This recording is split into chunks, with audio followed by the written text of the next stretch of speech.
If you're planning on applying to business school, chances are that you've already started asking yourself the all-important question.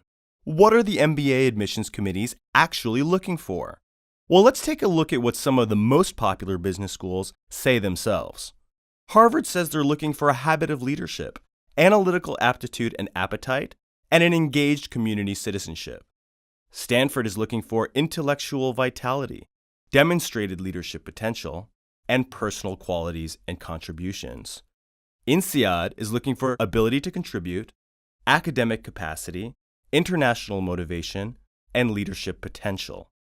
Now, if you look at each of the top 50 most popular, most competitive MBA programs and look at the admissions criteria for each of them, you're going to notice that they're basically reshuffling the same cards.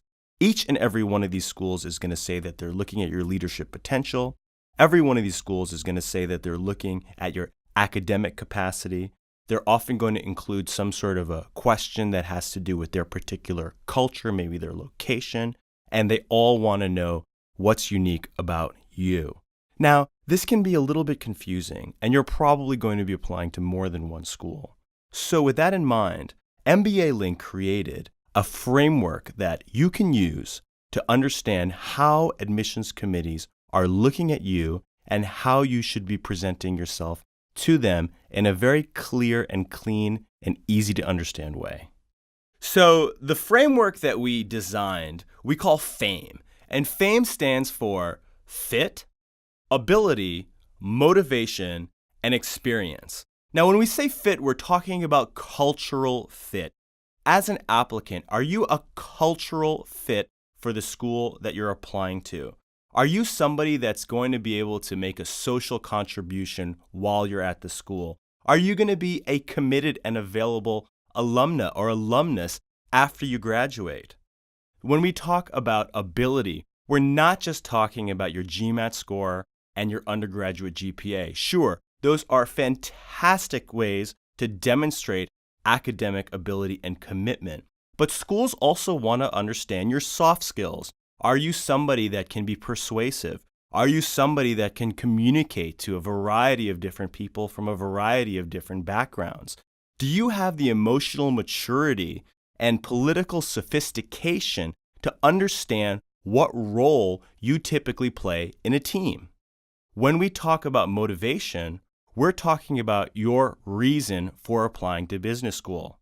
Does it, in fact, jive with the reason that the business school exists?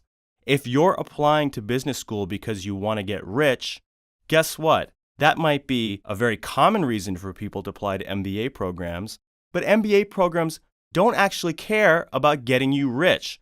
MBA programs and the people that work there are typically more interested in the types of change that they can implement in society by training leaders.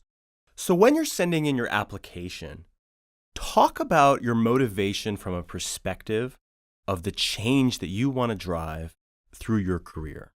Experience is super important. Business schools expect you to learn as much from your classmates as you will from your professors. That means that each and every classmate is responsible for bringing a certain amount of relevant, interesting experience to this marketplace of ideas that all of the other classmates will be able to learn from. What's your contribution? In my 5 years helping young professionals apply to the most competitive business schools in the world, I've seen some really incredible successes. I'm talking about applicants with GMATs in the 500s get into Harvard, MIT Sloan, and Wharton. I'm talking about applicants with less than 1 year of work experience or totally non-prestige work experience get into University of Chicago Booth, and applicants with gaps in their profiles and otherwise some considerable weak points end up doing very, very well and getting into great schools. Now, it's not true to say that all of these applicants had other aspects of their profiles that were compensating for those weaknesses. But what those applicants were all able to do successfully was build a very good case for their admission by getting gold stars in each of the FAME elements that I've been discussing in this video. If you're interested in hearing more about how the FAME process can help you, check out my other videos, or just drop us a note and make an appointment to speak with me or someone on my team at any time.